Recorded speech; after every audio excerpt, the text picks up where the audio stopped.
એક મસ્ત વાત કરીએ આપણા ભોજનની. સ્વસ્થ ભોજન એટલે શું? એવું તો શું છે આપણી થાળીમાં જે આપણને તંદુરસ્ત બનાવે છે? આજે આપણે આ જ સવાલોના જવાબ શોધવાના છીએ. ચાલો શરૂ કરીએ. આપણી શરૂઆત એક ખૂબ જ જૂની અને ગહન વાતથી કરીએ. એક સંસ્કૃત શ્લોક પૂછે છે, કોદ્રુક એટલે કે નિરોગી કોણ છે? અને જવાબ પણ એટલો જ સુંદર છે, જે હિતકારી, માપસર અને ઋતુ પ્રમાણે ભોજન લે છે. જુઓ, વર્ષો જૂની આ વાત આજે પણ એટલી જ સાચી છે, અને આપણી આજની ચર્ચાનો આ જ પાયો છે. તો આપણી થાળીમાં એવું તો શું હોવું જોઈએ જે તેને પરફેક્ટ બનાવે? ચાલો આપણા ભોજનને બારીકાઈથી જોઈએ અને તેના મુખ્ય હીરોને ઓળખીએ. સૌથી પહેલાં છે કાર્બોહાઈડ્રેટ્સ. આ છે આપણા શરીરનું પેટ્રોલ. જેમ ગાડી ચલાવવા માટે ઈંધણ જોઈએ, બસ એ જ રીતે આપણા શરીરને આખો દિવસ દોડાવવા માટે, કામ કરવા માટે, વિચારવા માટે પણ કાર્બોહાઈડ્રેટ્સમાંથી તરત જ એનર્જી મળે છે. હવે વાત કરીએ પ્રોટીનની. જો કાર્બોહાઈડ્રેટ્સ એનર્જી છે, તો પ્રોટીન આપણા શરીરના કારીગર છે. એ આપણા શરીરને બનાવે છે, મજબૂત કરે છે, અને ક્યાંય ઘસારો લાગે તો રિપેર પણ કરે છે. ખાસ કરીને બાળકોના વિકાસ માટે તો પ્રોટીન ખૂબ જ જરૂરી છે. આગળ વધીએ તો આવે છે ચરબી. હવે ચરબીનું નામ સાંભળીને ગભરાવાની જરૂર નથી. સારી ચરબી આપણા શરીર માટે બહુ જરૂરી છે. એ ઊર્જાનો જાણે કે પાવર બેંક છે. એ શરીરને ગરમી આપે છે અને જરૂર પડે ત્યારે કામમાં આવવા માટે ઊર્જાનો સંગ્રહ પણ કરે છે. પણ વાત અહીં પૂરી નથી થતી.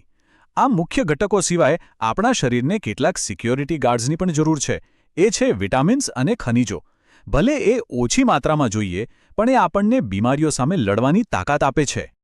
તો ચાલો આ નાના પણ ખૂબ જ શક્તિશાળી તત્વોની દુનિયામાં થોડું ઊંડા ઉતરીએ. જોઈએ કે એમની હાજરી અને ગેરહાજરીથી શું ફરક પડે છે. આ ટેબલ પર એક નજર કરો.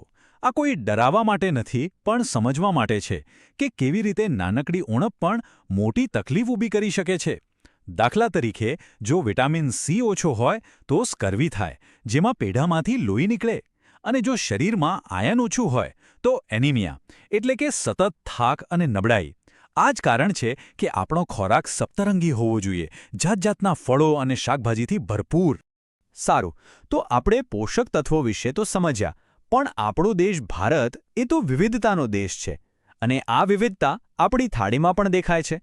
તો ચાલો એક નાનકડી ભારત યાત્રા કરીએ અને જોઈએ કે અલગ અલગ રાજ્યોમાં લોકો કેવી રીતે સંતુલિત આહાર લે છે. જુઓ આ તસવીર. રાજસ્થાની દાળ બાટી હોય, ગુજરાતી થાળી હોય કે પછી આસામની કોઈ ખાસ વાનગી, દેખાવ, સ્વાદ, સામગ્રી બધું અલગ છે, પણ ધ્યેય એક જ છે: શરીરને જરૂરી બધા જ પોષક તત્વો આપવા. અદ્ભુત છે ને? આ ટેબલ એ વાતને વધુ સારી રીતે સમજાવે છે.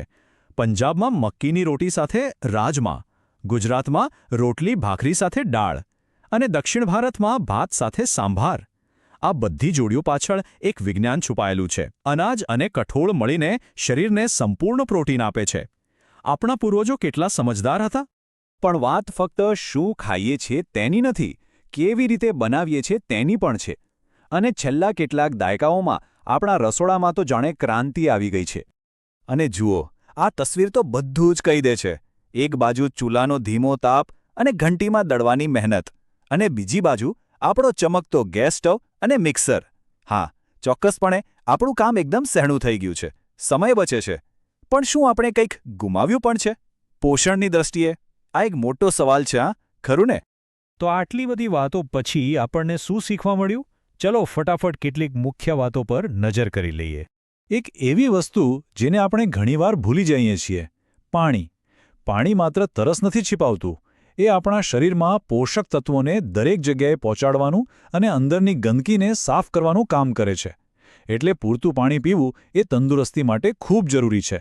અને હા, આપણે ડૉક્ટર ગોપાલન જેવા મહાન વૈજ્ઞાનિકોને પણ યાદ કરવા જોઈએ. એમના જેવા લોકોના સંશોધનને કારણે જ મિડ ડે મીલ જેવી યોજનાઓ બની, જેનાથી આપણા દેશના કરોડો બાળકોને પોષણ મળ્યું. અને અંતે એક સવાલ જે આપણા બધા માટે છે.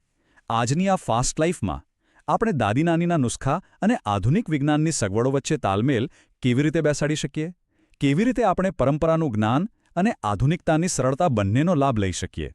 આ સવાલનો જવાબ આપણે સૌએ પોતપોતાની રીતે શોધવાનો છે. કારણ કે આપણું સ્વાસ્થ્ય આપણી જવાબદારી છે. ફરી મળીશું.